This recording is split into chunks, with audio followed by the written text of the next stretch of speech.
UP के कैराना लोकसभा निर्वाचन क्षेत्र से सांसद इकरा हसन के साथ अभद्रता का मामला सामने आया है। मामला 1 जुलाई का बताया जा रहा है। जानकारी के अनुसार कैराना सांसद इकरा हसन सहारनपुर नगर पंचायत अध्यक्ष परवीन के साथ क्षेत्र की समस्याओं को लेकर एडीएम प्रशासन से मिलने पहुंची थी और दोपहर 1 बजे एडीएम से संपर्क करने पर पता चला कि वो लंच के लिए गए हुए हैं और बताया गया है कि लंच के बाद से इकरा हसन करीब 3 बजे एडीएम के कार्यालय पहुंची और इस दौरान एडीएम ने इकरा के साथ मौजूदा छुटमलपुर के नगर पंचायत अध्यक्ष को किसी मामले में डांट दिया। इकरा हसन ने जब बीच में हस्तक्षेप किया तो एडीएम संतोष बहादुर ने इकरा हसन को कथित रूप से अपने कार्यालय से बाहर निकलने के लिए कह दिया और ये भी कहा कि ये उनका दफ्तर है और वो कुछ भी कहने और करने के लिए स्वतंत्र हैं।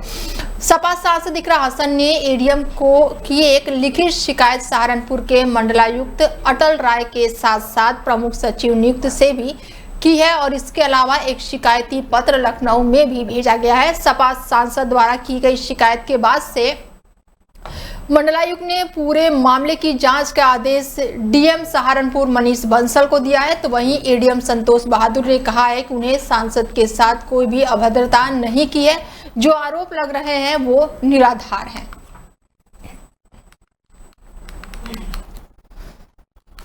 नोएडा में एक बार फिर से तेज रफ्तार का कहर देखने को मिला है, जहां पर 3 लोग गंभीर रूप से घायल हो गए। नोएडा में तेज रफ्तार कार का कहर देखने को मिला है, जिसमें 3 लोग गंभीर रूप से घायल हो गए हैं।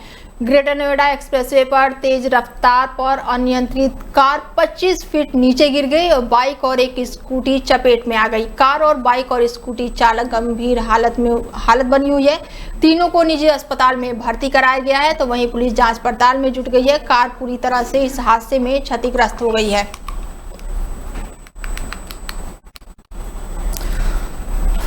ग्रेटर नोएडा में प्राधिकरण की पोल खुल गई है। थोड़ी सी बरसात में सड़क पर पानी भर गया है। सूरजपुर इलाके में ग्रेटर नोएडा प्राधिकरण की खुली पोल सड़क पर चलते ई रिक्शा गहरे गड्ढे और पानी से भरभरा कर गिर गया। ई रिक्शे में सवार महिलाओं को भी काफी चोट आई है। पिछले काफी दिनों से सड़क के हाल पूरी तरह से खस्ता है। थोड़ी सी बरसात होने पर सड़क पर पूरी तरह से पानी भर जाता है। सड़क पर जगह जगह छोटे और बड़े गड्ढे हैं। ग्रेटर नोएडा के लोग परेशान है और इसके साथ ही उनका कहना है कि कोई भी हमारी परेशानी सुनने को तैयार नहीं है। ग्रेटर नोएडा के सूरजपुर गोल चक्कर के पास की ये घटना बताई जा रही है।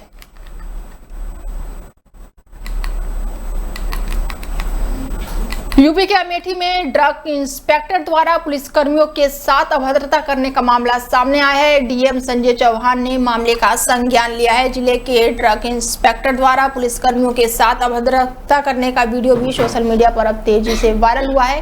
डीएम संजय चौहान ने मामले का संज्ञान लिया है। मामले की जाँच में 3 सदस्यीय टीमों का गठन किया गया है।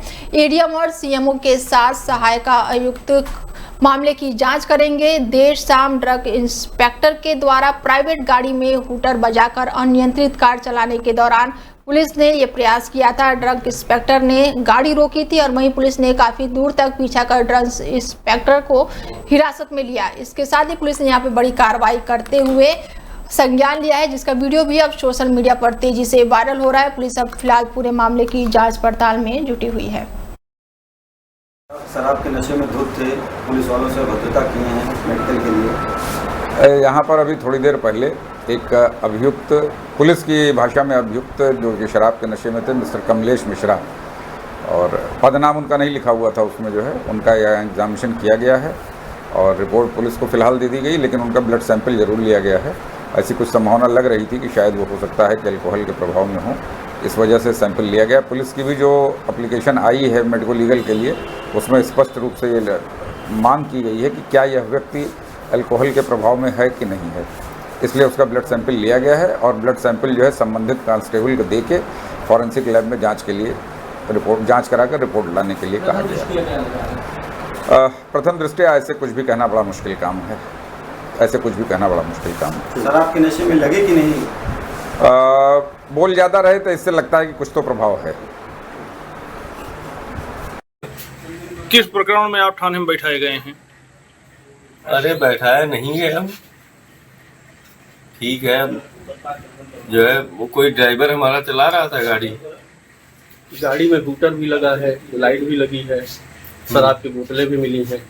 नहीं बोतल तो नहीं हो सकता। ड्राइवर गाड़ी चलाते हैं, हमें चलाने आती नहीं गाड़ी, है ना, तो वो उसने रखा होगा। तो क्या ड्राइवर ने हूटर और वो लगाया है लाइट? ड्राइवर लगा लेते हैं कई बार, हमें मालूम नहीं था। नहीं तो प्राइवेट गाड़ी में क्या लगाने का अधिकार है? वो प्राइवेट गाड़ी में लगाने का अधिकार है?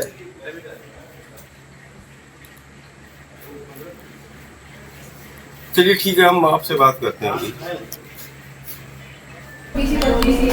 यूपी के मुजफ्फरनगर जनपद में बीती रात एक मिनी डीजे कांवड़ भी पहुंची थी, जिसे देखते ही देखते वहां पर लोग काफी आश्चर्यचकित हो गए। इनसे नन्ही डीजे कांवड़ को बिल्कुल बड़ी डीजे कांवड़ की तरह ही बनाया गया है, जिसमें लाइटों के साथ साथ डीजे भी लगाया गया है।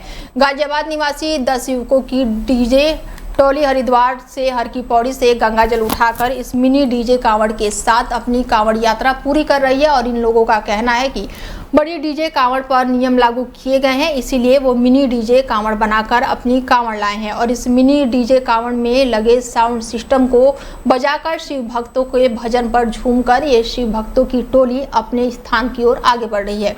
आपको बता दें कि इस बार मुजफ्फरनगर जनपद में बड़ी डीजे कांवड़ों पर नियम लगाए गए हैं, जिसके चलते यूपी बॉर्डर पर हर बड़ी डीजे कांवड़ को चेक किया जा रहा है। नियम के अनुसार 12 फीट चौड़ाई और 10 फीट ऊंचाई की डीजे कांवड़ ही यूपी में एंट्री कर अपनी यात्रा पूरी कर सकते हैं, जिसके चलते गाजियाबाद के इन कांवड़ियों ने मिनी डीजे कांवड़ को बनाया है और जिसके साथ ही ये अब कांवड़ यात्रा कर रहे हैं।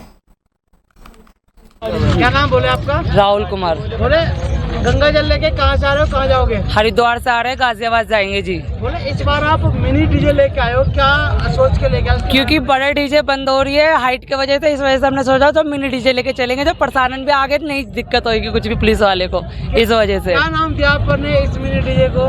हाँ जी, क्या नाम दिया?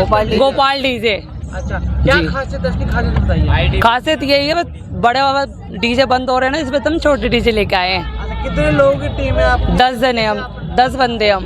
अच्छा, कैसे कैसे आपने तैयार किया, इसके बारे में बताइए। बस मिलके सब इकट्ठे, हम सारे ने मिलकर इकट्ठे तैयार कर, 1 महीने में पूरा तैयार हो गया हमारा। झांसी पुलिस ने बड़ी कार्रवाई की है। पुलिस ने 1600 लीटर अवैध कच्चे शराब को नष्ट किया है। नायब तहसीलदार के नेतृत्व में ये बड़ी कार्रवाई की गई है। झांसी के कटरा थाना में अवैध कच्ची शराब के खिलाफ की गई बड़ी कार्रवाई, जिसके बाद से 1600 लीटर अवैध कच्चे शराब को नष्ट किया गया है। नायब तहसीलदार अमित कुमार के नेतृत्व में टीम ने बड़ी कार्रवाई की है। पुलिस द्वारा पकड़ी गई शराब को जमीन में नष्ट किया गया है और इस दौरान थाना प्रभारी जयशंकर सहित अन्य पुलिस बल भी मौके पर मौजूद रहे। और इस दौरान नायब तहसीलदार अमित ने कहा कि अवैध कच्ची शराब के खिलाफ प्रशासन की कार्रवाई लगातार जारी है। वो अवैध कच्ची शराब का व्यापार करने वालों को किसी भी कीमत पर बख्शा नहीं जाएगा। खबर यूपी के झांसी से है, जहां पर झांसी के मौरानीपुर कोतवाली क्षेत्र की नदी में जहां पर पुल पार कर रहे बाइक सवार की बाइक अचानक से अनियंत्रित होकर पुल से नीचे जा गिरी, जिससे बाइक सवार सहित पानी की तेज धारे में फंस गए। स्थानीय लोगों द्वारा बाइक सवार और बाइक को सकुशल रेस्क्यू कर बाहर निकाला गया, जिसका राहगीरों द्वारा वीडियो बनाकर सोशल मीडिया पर वायरल कर दिया गया। बताया गया है कि रात में पुरानी मऊ जाने के लिए पुल पार कर रहे बाइक सवार के सामने अचानक कार की रोशनी पड़ने से बाइक सवार ने अपना नियंत्रण खो दिया और पुल से नीचे नदी में जा गिरे। नदी में चल रही पानी की तेज धार में उसकी बाइक जा गिरी और जिस बाइक सवार द्वारा काफी निकालने का प्रयास भी किया गया, लेकिन वो सफल नहीं हो पाए। सुबह स्थानीय गोताखोरों की मदद से बाइक को पानी की तेज धार में से बाइक को निकाला गया, जिसका किसी राहगीर ने वीडियो बना लिया और सोशल मीडिया पर वायरल कर दिया। ताजमहल घूमने आए एक पर्यटक परिवार ने इंसानियत को शर्मसार कर दिया है। परिवार ने अपने ही बुजुर्ग सदस्य को कार में हाथ बांध दिया और खुद ताजमहल देखने निकल गए। यह घटना पश्चिमी गेट स्थित पार्किंग का बताया जा रहा है। पार्किंग में तैनात सुरक्षाकर्मी और कर्मचारियों को कार के अंदर हलचल दिखाई दी, जिसके बाद उन्हें शक हुआ और जब उनके पास जाकर देखा तो बुजुर्ग पूरी तरह से मरण आसन की हालत में नजर आ रहा था। तुरंत शीशे को लॉक तोड़कर बुजुर्ग को बाहर निकाला गया। पुलिस और एम्बुलेंस को सूचना दी गई और जिसके बाद से बुजुर्ग को इलाज के लिए अस्पताल में भेजा गया। पूरा रेस्क्यू ऑपरेशन मोबाइल में रिकॉर्ड हो गया, जो कि सोशल मीडिया पर अब वायरल हो रहा है। फिलहाल पुलिस कार मालिक और पर्यटक परिवार की तलाश में जुटी हुई है। मामले को लेकर लोगों में गुस्सा और आक्रोश देखने को मिल रहा है। यूपी के ललितपुर से एक अजीबोगरीब मामला सामने आया है, जिसमें पूरे गांव में सनसनी फैला दी है। तहसील मेहरानी के पंडवा गांव में एक घर में एक दो नहीं बल्कि पूरे 16 सांप निकले हैं और जिसके बाद से इलाके में हड़कंप मच गया है। सांपों को देखकर घर में रहने वाले परिवार के लोगों के साथ साथ पूरे गांव में अफरा तफरी मच गई है। निवासी जगदीश कुशवाहा के घर में ये घटना उस वक्त हुई जब परिवार की महिलाएं रोज की तरह खाना बनाने रसोई में पहुंची हुई थी। चूल्हे के पास सांप बैठा हुआ था और डर के मारे महिलाओं की चीख निकल गई और घर वालों ने तुरंत पड़ोसियों को बुलाया और देखते ही देखते लाठी डंडों से पहले सांप को मार दिया गया। लेकिन असली डर तब शुरू हुआ जब उसकी जगह से एक एक करके नाग नागिन का झुंड निकलने लगा। लगातार सांपों को बाहर आते देख लोगों ने सपेरों को फोन करके बुलाया, लेकिन तब तक काफी देर हो चुकी थी। गांव के लोगों ने डर और घबराहट में 15 सांपों को मार डाला। सपेरे के पहुंचने तक केवल एक नागिन जिंदा बच गई थी, जिसे का उसने बड़ी सावधानी से रेस्क्यू किया। सपेरे के मुताबिक ये नागिन काफी विषैली थी और समय रहते रेस्क्यू न किया जाता तो खतरा बढ़ सकता था। घटना के बाद से गांव के लोग अभी भी दहशत में हैं और गांव में चर्चा का विषय बने हुए हैं कि आखिर इतने सारे सांप एक ही घर में कैसे पहुंचे। ग्रामीणों का मानना है कि कहीं न कहीं रसोई के नीचे सांपों का बिल था, जहां से ये निकले हैं। फिलहाल नागिन को जंगल में छोड़ दिया गया है और घर में साफ सफाई का अभियान चल रहा है। मेरा नाम जगदीश है। मेरे घर में नाग कड़ रहे हैं बहुत ज़्यादा। 4 बजे से 10:30 बजे तक निकलते ही रहे। कभी 1, कभी 2, कभी 4 निकलते ही रहे। अभी भी एक निकल रहा है। रात में 12 बजे लाइट भी चली गई। मैं सब लोग सो नहीं पाया हूँ। रात भर साहब इन लोगों की आँखें लगी है और 4 बजे से पहले निकली 2, फिर निकली 4 और फिर निकली बहुत मुतकेरी साहब। और ये हमारे भाई हैं, हमारे यानी कि ये हैं मौसी के ये लड़का।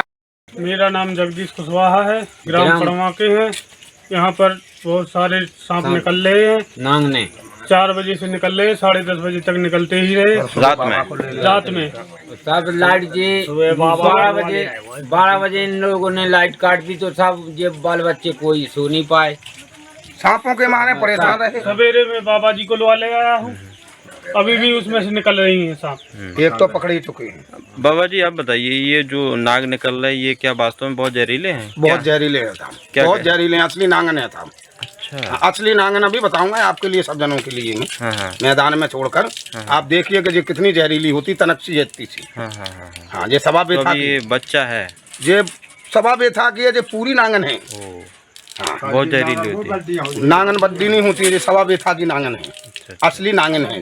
क्यों निकल रही है इसका अंदाजा आपको? अब अंदाजा हम अभी बताते हैं आपको 10 मिनट बाद। थोड़ा और हम हाँ नहीं 10 मिनट की कहा हमने, 10 मिनट में आपको पूरा नॉलेज बता दूंगा। अभी तक कितने निकल गए लगभग? अभी कम से कम 16 हुए। 16 नांगन निकल चुके हैं। हाँ, अभी कुछ तो बड़ी बड़ी हैं। हाँ, अच्छा। सोई नहीं पा रहे बाल बच्चे, कोई भी आदमी। रात को 12 बजे लाइट। यूपी के हमीरपुर जिले में तालाब में शव मिलने से इलाके में हड़कंप मचा हुआ है। 2 दिन पहले ही युवक लापता हुआ था और 2 दिन बाद गांव के ही तालाब में युवक का शव मिला है और पानी में उतरा हुआ युवक का शव मिला। स्थानीय लोगों ने शव देखकर पुलिस को सूचना दी, तो वहीं सूचना पर पहुंची पुलिस ने शव को कब्जे में लेकर पोस्टमार्टम के लिए भेज दिया और आगे की जांच पड़ताल शुरू कर दी। पूरा मामला जरिया थाना क्षेत्र का बताया जा रहा है, जहां गांव के ही तालाब में शव उतरा देखकर हड़कंप मच गया। पड़ोसियों ने तुरंत इसकी सूचना पुलिस को दी। सूचना पर पहुंची पुलिस ने शव को तालाब से बाहर निकाला, तो वहीं मृतक की पहचान गांव के ही अरविंद नामक युवक के रूप में की गई है और इसकी सूचना मृतक अरविंद के परिजनों को दी गई, जिसके बाद से परिवार में कोहराम मचा हुआ है। आज दिनांक 17/7/2025 को ग्राम करयारी, थाना जरिया, जनपद हमीरपुर में स्थित तालाब में एक व्यक्ति का शव पड़ा मिला। शव की शिनाख्त उसी गांव के रहने वाले अरविंद पुत्र परमेश्वरी दयाल के रूप में की गई। शव को कब्जे पुलिस लेकर पोस्टमार्टम हाउस भेजा गया है। बाद पोस्टमार्टम रिपोर्ट आवश्यक वैधानिक कार्रवाई की जाएगी। मेरा नाम पुष्पन कुमार है। क्या घटना करियारी का रहने वाला हूँ। क्या घटना हो गई? ये घटना सोमवार की है। पिताजी शाम को दारू पी कर आए, झगड़ा हुआ तो हम लोगों ने ताला बंद किया और हम लोग बाहर दूसरे कमरे में सो गए। उनको सोने दिया। सुबह टाइम वो नहा धो के डर झगड़ा के अपने निकल गए। फिर दोपहर में आए, उन्होंने पानी पिए, फिर निकल गए। उसके बाद से मालूम नहीं है। किस दिन निकल गए थे? ये करीब मंगलवार को निकल गए थे। उसके बाद वो आए नहीं, ना ही किसी को दिखाई दिए। और आज उनका सब यहाँ करियारी की बतला में मृत अवस्था में पाया। सौ मिला है। पुलिस को सूचना दी? पुलिस को सूचना दी थी। हम लोगों को मालूम नहीं था, पहले ही मालूम गाँव वालों को मालूम पड़ा तो उन्होंने बताया कि कोई मरा है, तो हम भी देखने आए कि कौन है। कुछ नशा करते थे? हाँ, शराब पीते। कोई किसी का शक? नहीं।